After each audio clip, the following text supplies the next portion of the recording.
Um,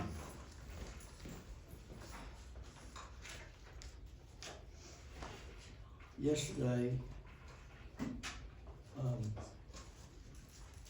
the United States was sending a small number of additional troops to the Middle East in response to the Hezbollah deal. I think they also sent the U.S. Now that doesn't mean to Israel. The region means the Middle East, and I don't know exactly where they're going. We have troops around the Middle East. I don't know how far out they're talking about. We have 40,000 troops right now in the region. The aircraft carrier USS Harry S. Truman and 2 Navy destroyers and a cruiser set sail from Norfolk, Virginia, headed for the 6th Fleet area in Europe on a regularly scheduled deployment.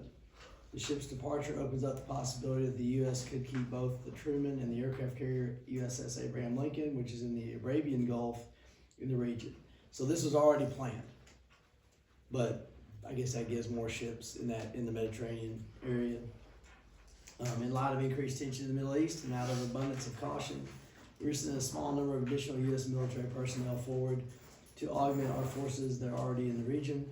But for operational security reasons, I'm not going to commit on or provide specifics. So we are sending a few more troops over there. Beirut, when I was in high school, is the capital of Lebanon. We had troops in Lebanon there. There was tensions there. We had some troops there, but some stuff going on. And a guy drove a truck into the area, a truck bomb, and blew it up and killed like 200 something Marines. And we ended up pulling out, which that was within 10 years of Vietnam. So y'all don't remember Miss Schoenthal, do you? She taught science here, and then she did ISS. Her husband, he was a sheriff's officer. He was in the barracks at that time, and I think he was the only one of his platoon that survived. I don't know exactly where the troops are. They might be in Israel, some might be in, I don't know, but we'll see. They kept doing stuff yesterday.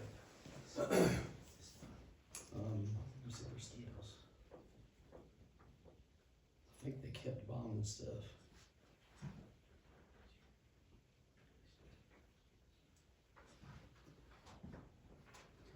Anyway, all right.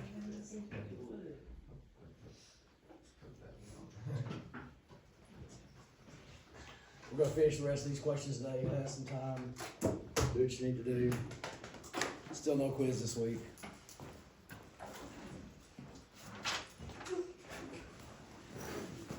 We got 15, didn't we? All right. You skip number 9.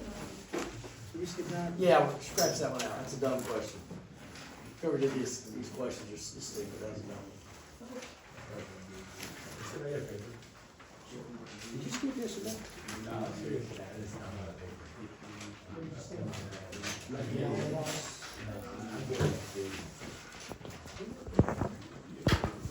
All right.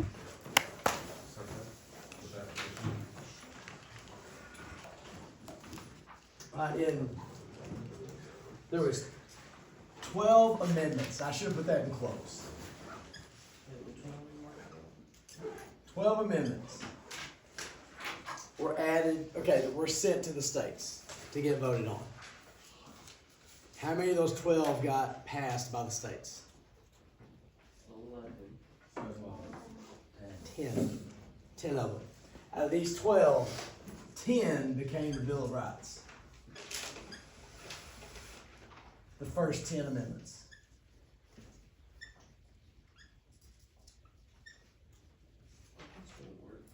They sent those to the states to get ratified to be a part of the Constitution. Why did they do that?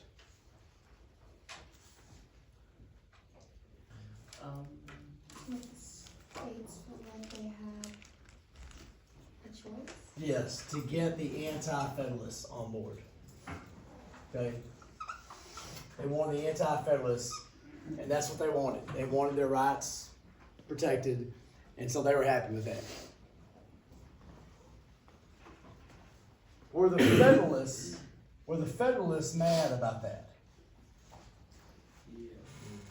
No, they were happy with it. They were happy with it.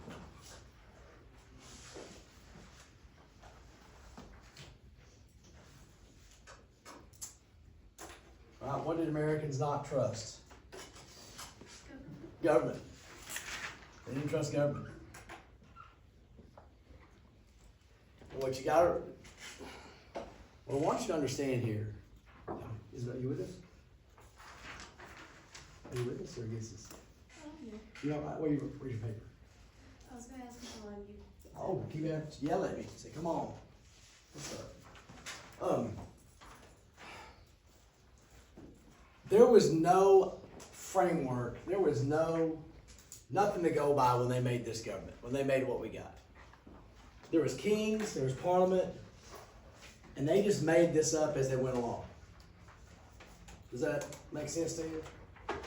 This is it's just amazing. They just came up with this thing and just kind of, okay, let's try this, let's try this, let's try this, and it worked.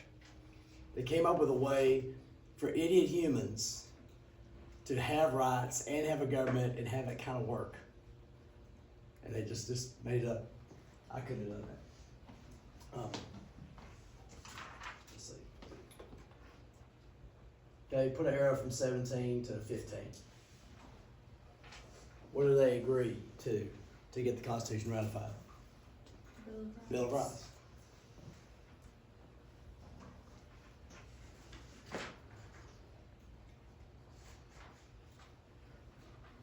We already did 18. What were the Federalist Papers? Yeah, they gave reasons why we ought to pass the Constitution. And I kind of lied to you yesterday. Alexander Hamilton and James Madison wrote those. Alexander Hamilton was in charge, he was the leader of the Federalists.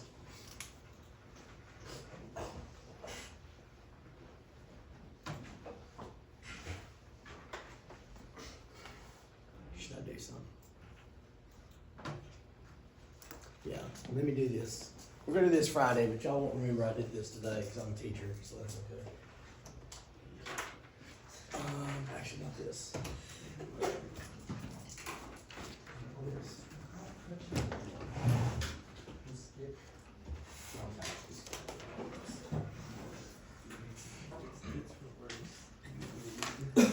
All right, this is from Federalist Papers number 51. All right, I'm not going to read you this. I won't read you parts of this. In this Federalist paper, James Madison explains and defends the checks and balances system, which that's what we're going to do. We'll do that Friday. Each branch of government is framed so that its power checks the power of the other two branches. Additionally, each branch of government is dependent on the people, who are the source of legitimate authority. So we got three branches. They all have powers over each other to keep each other from being too strong. It may be a reflection on human nature that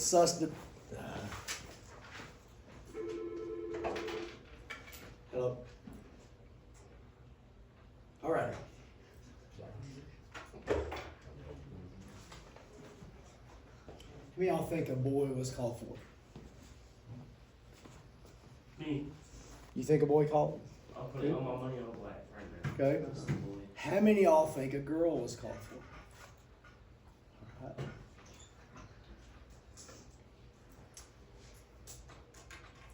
How many of y'all think they need to go get counseled? Ooh, do it too real. Wow, we're real stereotypical here, aren't we? Every time I'm in the office, someone's in there. Yeah. How many think a boy or the office called for somebody?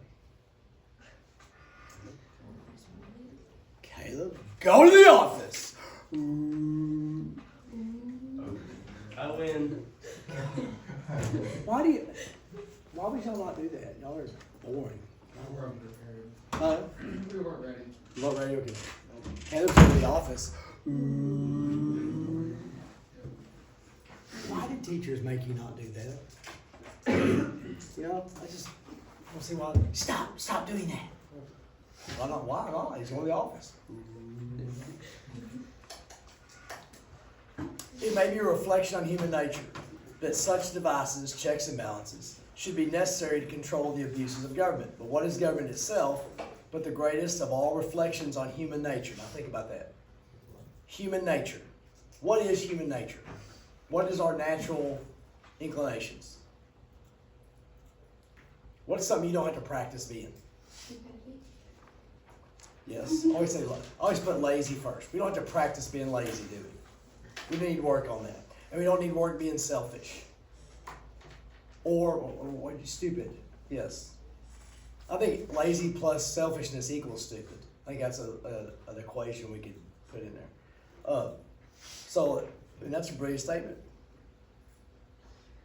Government is a reflection of human nature. If men were angels, no government would be necessary. If angels were to govern men, neither external nor internal controls in government would be necessary.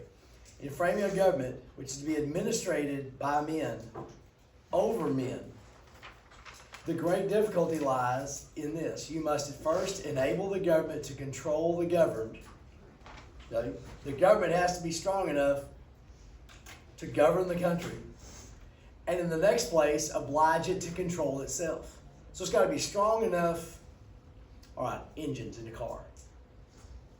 What happens in the engine that makes the car go? What do you put in a car or a truck? Gas. What is gas? And it's what property does it have? It is, yes, that's true. It's flammable. What makes the piston move? Combustion. It's an explosion. It catches on fire.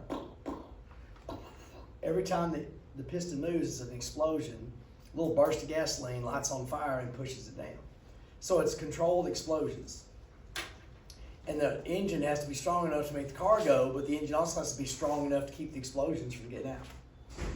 Same thing with the government. It's got to be strong enough to control the governed, but at the same time, control itself from being, overpowered. Dependence on the people is, no doubt, the primary control of the government, but experience has taught mankind the necessity of auxiliary precautions. Just saying, people can't handle it. Human beings can't handle it. Madison also discusses the way Republican governments can serve as a check on the power of factions, as the tyranny of the majority. Anyway, we'll skip that. Does that make sense? I love that little statement. You first enable the government to control the governed. In the next place, oblige it to control itself. All right. What's next? Civil liberties and civil rights. I hate this because I never can do this right. Look up on your phone civil liberties. Look up civil liberties.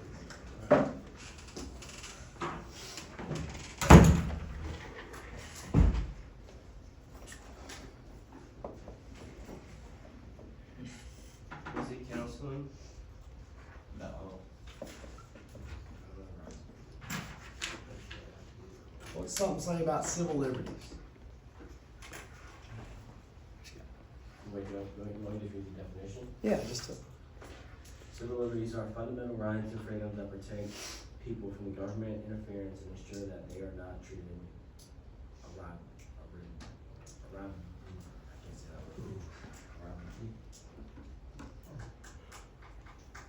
arbitrarily.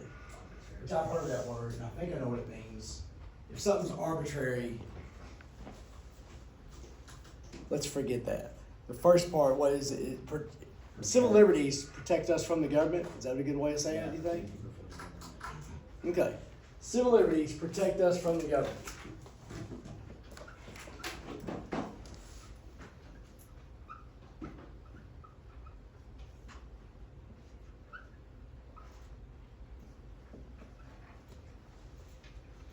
So let me look up civil rights. What would civil rights be?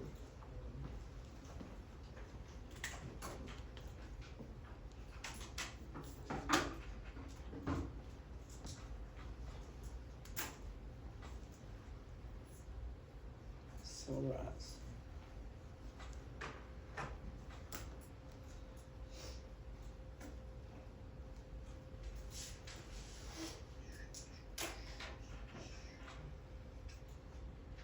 personal rights guaranteed and protected by the U.S. Constitution and federal laws and enacted by Congress.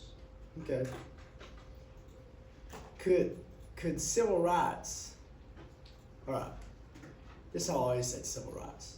Civil rights protect your ability to just live your life. Does that make sense? Because if I want to go to a store and go buy stuff, do civil rights protect my ability just to walk in that store and buy things? Yeah. All right. Or if I want to go try to get a job, do civil rights protect my ability to walk into that place and have an equal chance of getting that job? Yeah. Does that make sense? When I say protect your ability to just live your life, that's civil rights. Can you stop prejudice? No. You can ask computers to stop prejudice. You can ask, okay, this AI crap, I'm not down with it. We don't need computers thinking. Yeah, we don't need that. And this is extreme, but this is part of the reason I don't want computers to think, is if we ask computers to cure cancer, what's a surefire way to cure cancer? Eliminate all human beings and cancer's gone. I know that's extreme, and if you ask computers and AI to cure prejudice, get rid of prejudice, what do we do? Just get rid of human beings. You know I was going to fall off this cliff today. Is prejudice natural or is it learned?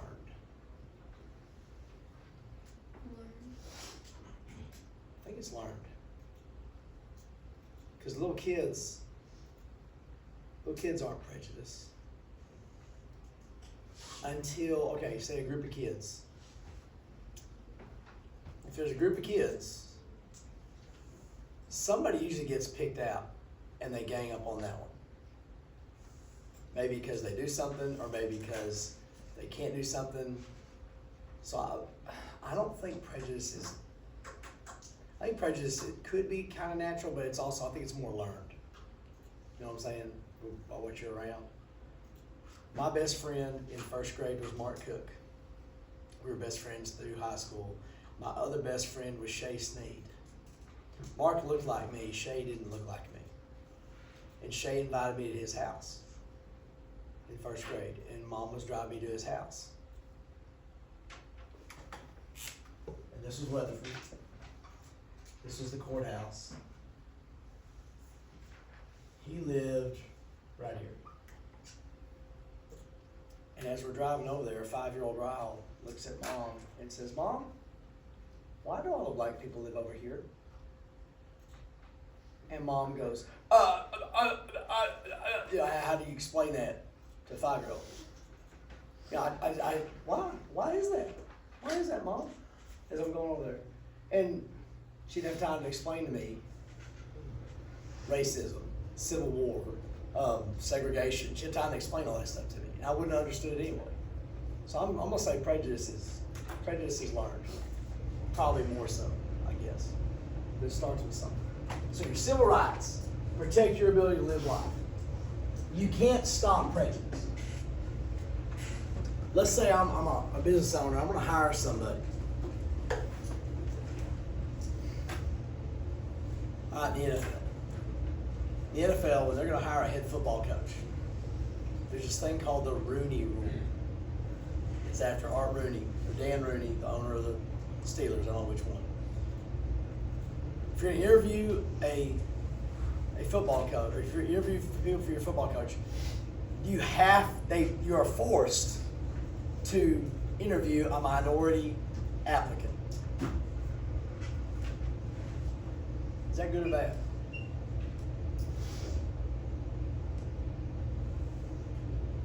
Didn't know you were going to ask that today, did you? Is it good or bad that the NFL forces teams to interview a minority owner? You have to interview a minority owner. What's good about that?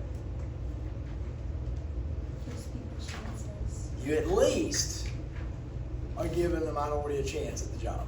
At least you're gonna get interviewed. What's bad about that?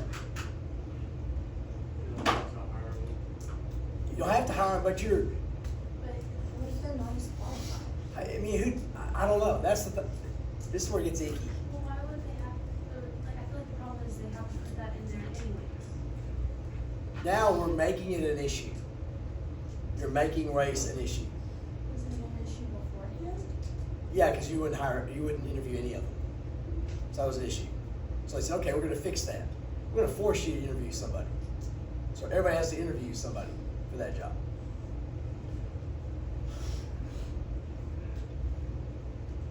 If you're gonna be a fireman or a policeman, they have like quotas now because of racism in the past. 60s, 70s, 80s, they started saying, okay, for every 100 policemen, you have to hire 10% minority to force people not to be prejudiced anymore, because you can't get rid of prejudice. What is that making important now? What's important now in hiring race? So I don't know of another way to solve it. And I'm an old white guy, so I can't talk about this because I'm the problem. But I would want to be hired because I'm qualified, not because of what I look like. You know what I'm saying? But we had to do something to get people to hire people that they wouldn't hire. I wish on applications that, and this is impossible to do, you didn't have sex or race, maybe even your name, you were given a number, so they don't know who you are or what you are.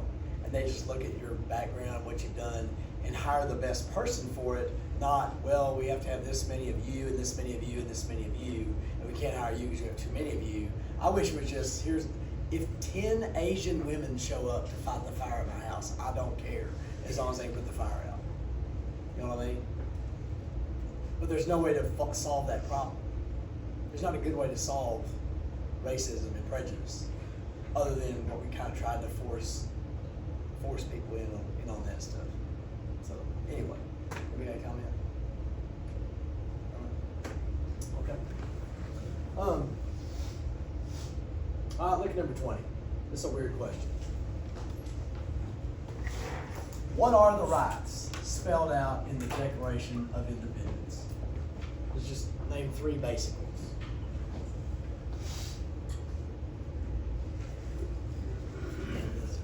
What's that? That's the Constitution. Life, liberty, pursuit of happiness. What does the Constitution say deserves this?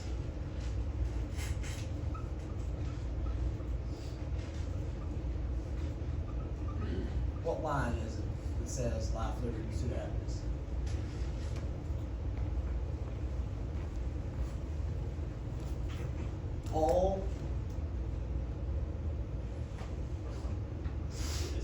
All men are created equal, but they're endowed by their Creator with certain inalienable rights, and among these are. So, who is entitled to these rights and protections?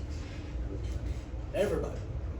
The Declaration of Independence says this is basic. Everybody alive deserves life, liberty, pursuit of happiness.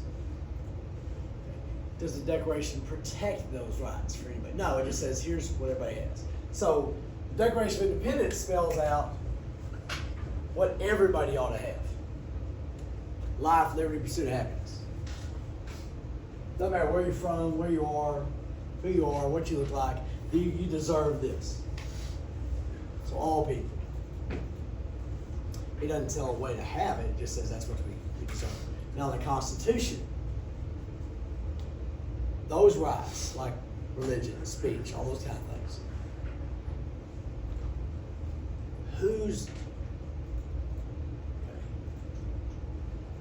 who gets those guaranteed?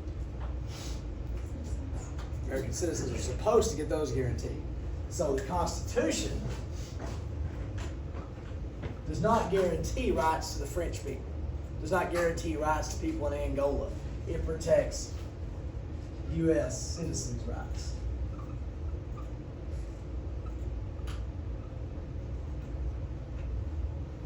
So you're only protecting the United States. If you go to France, are your constitutional rights protected? No. If you go to China, are your constitutional rights protected? No. Only in America. Is this still funny? What's that? Yeah. Because you got the Declaration of Independence, which that says everybody. Does it protect anybody's rights? No. The Declaration of Independence doesn't protect anybody's rights. It just says you need to have these. Everybody. This constitutional rights are only for Americans in America. Not if you go somewhere else.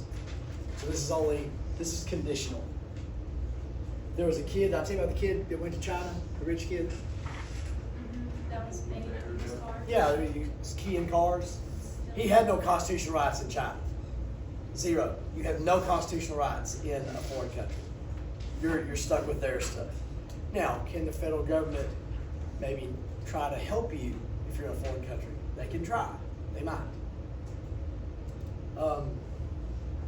Now let's say an illegal immigrant is accused of a crime in America.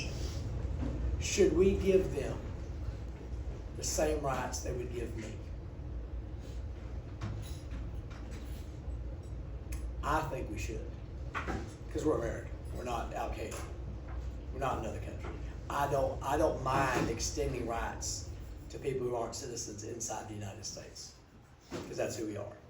That shows differences between us and Hamas and all those people. It seems like just human decency. Yeah. Yeah, I don't want police beating you up because you're not from America. We have these rights protected because it's the right thing to do. So I don't mind in America if we arrest somebody and giving them due process. You should not be given due process just because you're not from this country. That makes us kind of crappy. Does that make sense? So if you're in America, I don't mind extending these rights to you, even if you're not a citizen. If you're from France, even people from France deserve American rights.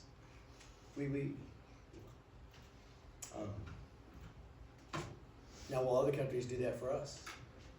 They won't. Too bad, so sad. So does this kind of make sense? We good on this stuff? And did it change from the pursuit of happiness, or from poverty to the pursuit of happiness? No. That's just a different way of saying it. Okay. You're good. You have the right to do that. Okay, why are there rights? Why are there limits to your rights? Okay, we do limit rights. You have the right, and this is old man term, for your car to thump, right? You know what thumping is?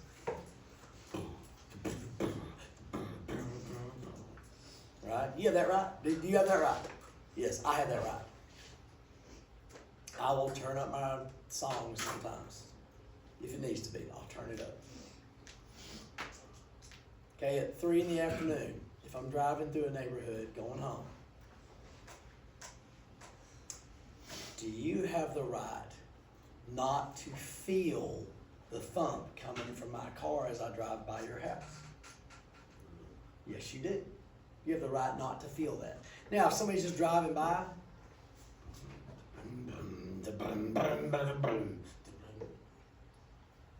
is that big a deal? Not really. Not that big a deal. I can look out and go, idiot. You know, I can do that. Okay. What about 3 in the morning? Is that different? 3 in the morning and 3 in the afternoon. What's different? Well, for me, I'm awake, but for most people, not wake you. Do you have the right to wake someone up and disturb their sleep as they're getting resting up for work? You don't have the right to disturb them. So there is disturbing the peace. So is it possible you could get a citation for having too much thump going by someone's house? That's possible, right? You have the right to do that. Why do we limit that? The right to thump. Why do we limit that? to protect other people's rights. We limit rights so we can have rights. Does that make sense? You have the right to run through the hallway. You do have the right to run through the hallway. I run through the hallway on weekends to go get something done fast. I don't run through the hallway in the passing period. Why not? Because they have the right not to get run into. Does that make sense? So we limit people's rights so we can have rights, to protect all rights.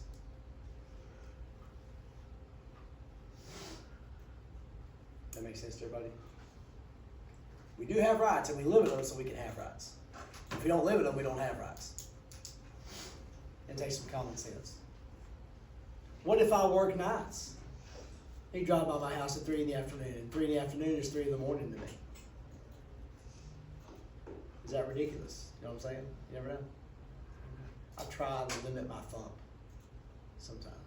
I didn't buy extra. What are they now? Y'all get? So, Yeah, y'all got those still? Okay, I didn't know. Things have changed so much. I didn't know if y'all still got that. How big are they? Are they 20? Do they still make 20-inch? Anybody know? Okay, that's a big deal. My truck had a box in the back of the seat. It was like a 12-inch. And they made it to where it was I could take it out and set it outside. So I could thump outside too and inside. Had a handle on it. Okay. What is a situation where the government could limit free speech? What's a situation where the government could censor people?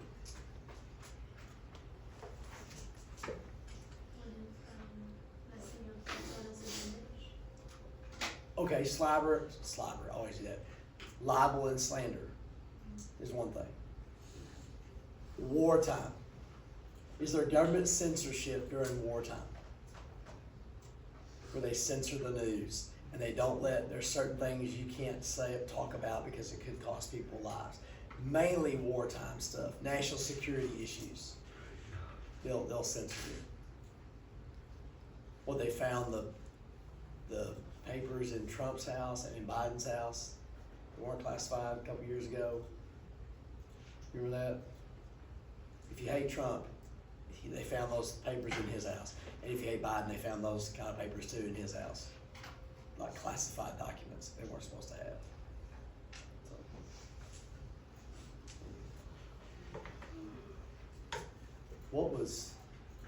Right, social media.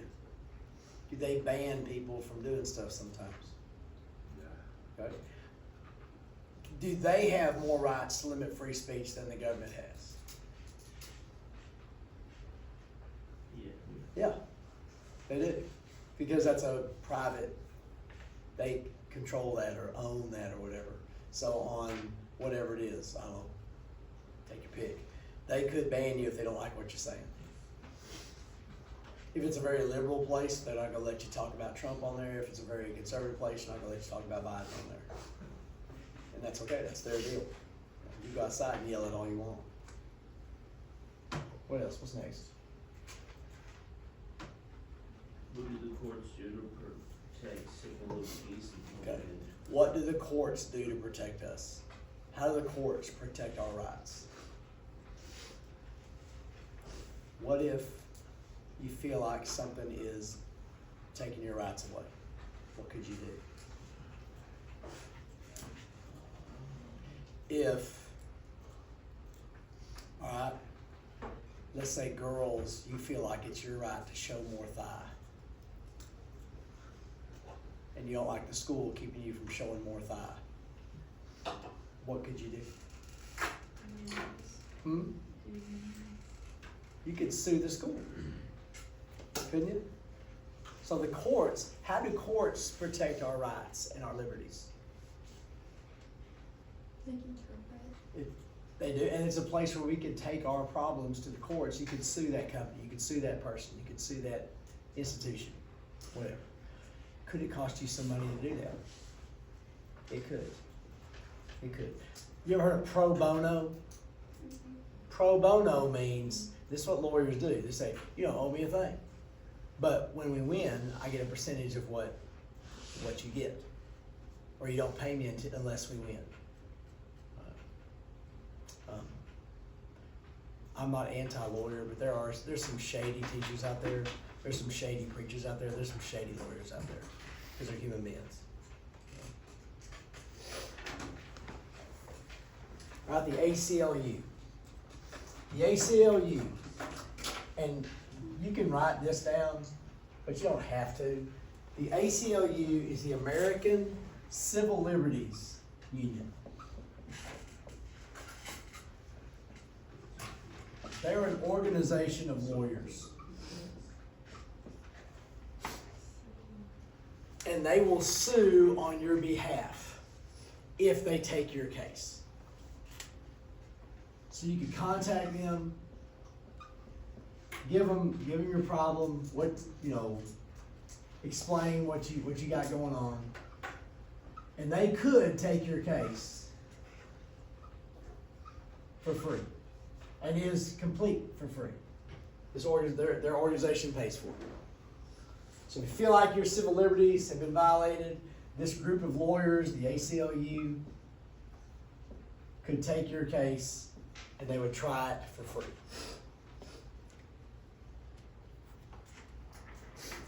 In the past, I haven't heard so much. I've tended to be biased against them sometimes. Well,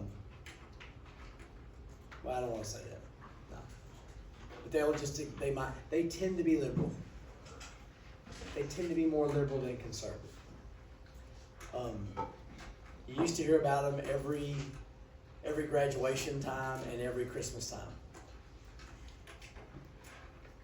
You'd hear them at graduation time because a valedictorian was going to say that they were crediting Jesus with their life and they were thanking Jesus. And they said you can't do that because of school. You can't hear that at school. Can you hear that at school? There might be a question of me saying it. And legally, it might be a problem if I get on. I say it every time I talk, so sue me, bring it, go ahead. But, all right, let's say this. Should anybody pray over this intercom? Sure. I would say no. I don't want anybody praying on the intercom. Because who paid for it? Taxpayer dollars. And that's public stuff, okay? If they let me pray to Jesus on that, they gotta let somebody pray to Satan on that. Plus, I don't want my kid learning how to pray from an intercom at school. He needs to learn how to pray other spots. That's not the place for it. At school, or at the kids can do something. You have more rights to get up and say something than a teacher does, because I'm an employee. I represent the government. You represent yourself. So you could get up somewhere as a valedictorian and say Jesus, because that's your right. I could be representing the government possibly. Does that make sense? So ACLU would sometimes sue for that. What if the city of Weatherford, by their courthouse, has a nativity scene? What's a nativity scene? It's like Jesus and Mary and Joseph and the animals and all that. Paid for by taxpayers. Is that okay? Why not? And that's establishing, that's saying this is what we believe. This is what we believe in. They're the government. Here's what we believe. Well, we don't believe that. Right? We don't. Could a church ask the courthouse, can we put a nativity scene, First Baptist Church presents nativity scene. Can they do that? It's public. Yes. What would you have to do then? If you let the First Baptist Church put a nativity scene up, the Church of Satan wants to put up they have to be allowed to do that. The government can't pick and choose. Does that make sense? Anyway, they used to sue at Christmas time because of a school bill. I remember growing up, Weatherford had a nativity scene out there. I didn't think nothing about it. But if you were like an atheist or you were something else, some ist, some other ist. Your taxpayer dollars went to pay for that, that's not what you're down with. So, anyway, that's, if you have a problem, they can help you out. And then due process, what's due process? That's right. If you're accused, you have rights. If you're arrested, you have rights. And what are those rights? Things you can do, can't do, and have to do.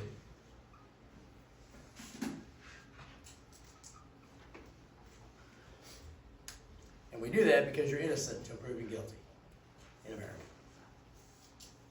All right? Can I show you a semi-funny Steelers commercial? Yeah. It's funny I asked you that, but I'm gonna do it anyway.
If you know, you know. But what if you don't know? Experience shows you your recurring bills and subscriptions. Listen up. This year we gotta be a little more politically correct with the team prayer. Hit it, Padre. Let us take this moment to look inside and reflect on our good fortune. Amen. All right, Rabbi, let's go. And may victory be with you. Come on, Chairman, let's move. Meninka, That was very touching. Come on, Bhagwan. Not going anywhere for a while? Stay in line, no pushing. Next. Grab a Snickers. Come on, Timothy Monk, we got a football game to go here. our prayers for you. So what's that? What's that doing?